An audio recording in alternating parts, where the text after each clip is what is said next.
pa man sa padayong pagsaka sa mga kaso sa COVID-19, daghan gihapon ang wa mituman sa mga health protocol. Sama na lang sa di pagsulub og face mask, face shield o wa pagtuman sa physical distancing.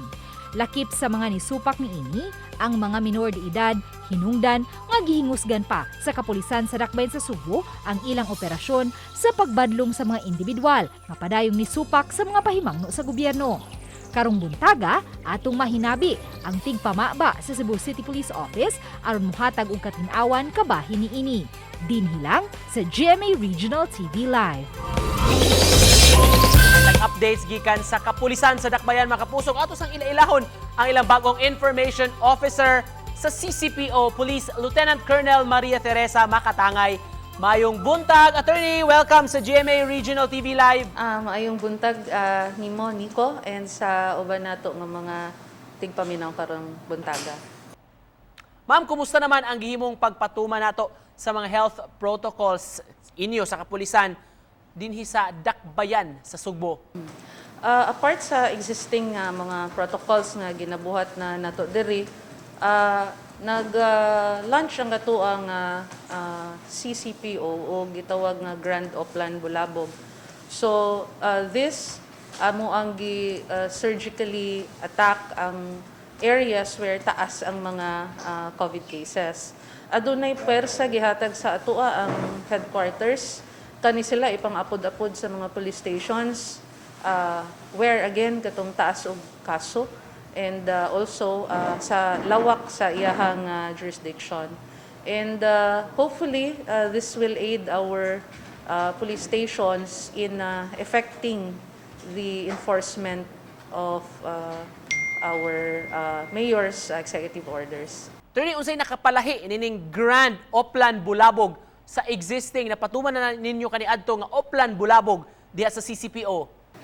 Ang ato ang existing Oplan Bulabog, mauto siya nga ato ang nasayran na kaniadto no nga kada gabi ay magronda nga mga kapulisan sa kadalanan mag-enforce sa ato ang curfew, non-wearing of face mask among others.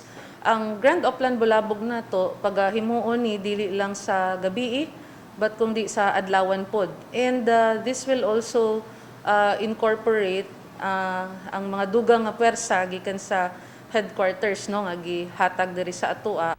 Base sa inyong assessment, ma'am, unsa man ninggahi ba ang ulo sa mga tawo ni panahona nga mao nang gipun-an gyud ang inyong puwersa sa kapulisan? Dili man atong maingon siguro nga ni-relax ang ato ang mga tao. Mura sila ni-relapse balik sa panahon nga wala na COVID or basig napulaan na sila og sige og follow no. But then that's the reason why nga nagkataas atong kaso kay ni-relapse man ta sa daan nato nga dili pagpakabana. Ma'am, sagad ba sa inyong target sa maong police operation mga minors? Unsa man sad ang common nga mga violations makalapasan nila? Atong nabantayan nga ang ato ang mga minors magsige gihapog laag nga walay face mask. Klase-klase nga reason, duol ra ang ilaha or nahutdan sila og face mask and so on and so forth. Maghisgot tag tulo bagon, ma'am, unsa man sad ang ipatuman ninyo nga mga sanctions ngadto sa mga ginikanan nga mapakyas pagbadlong sa ilang mga anak? They will be isuhan gyapon sila no og ato ang mga tickets sa ato ang probe team ug sa ato ang mga teams who are designated to issue based on existing ordinance. And siguro if it will be proven through investigation nga sila gyud walay pakabana ga-expose sa harm sa ilahang mga anak, then stiffer action can be made. Ma'am, unsay basihanan ninyo kining sa Oplan Bulabog panahon sa adlawan o daytime? Yeah, actually dili ang Oplan Bulabog wala lang gyud siya ga-base sa ato ang curfew ordinance no. Usara na siya sa mga ordinansa nga gi-implement during the conduct of Oplan Bulabog.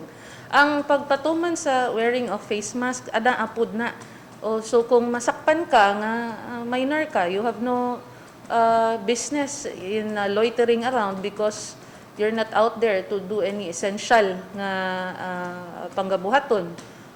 So you will be called, your parents' attention will also be called, and kung unsay mga ordinansa nga angay ipataw sa imuha.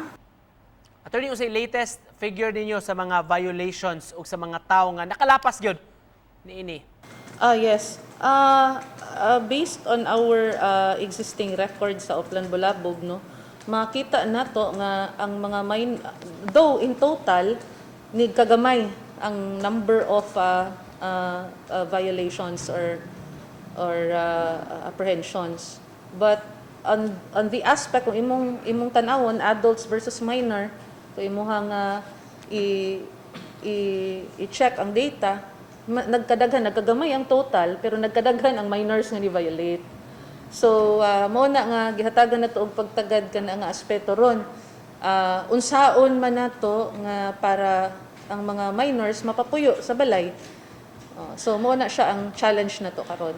So again sa mga ako lang ihawag niko no, ang ato untang mga ginikanan motabang sa ato sa inyong kapulisan nga magbantay sa inyong mga anak nga dili kung asa lang galaag, even na walay essential nga gilakaw sama sa pagpalit og tambal or pagpalit og pagkaon, no, para or sudan para sa pamilya, no.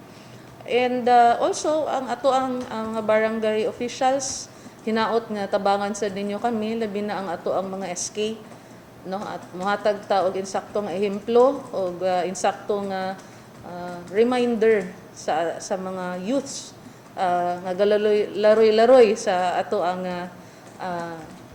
kadalanan karon, most especially those who are 18 and below.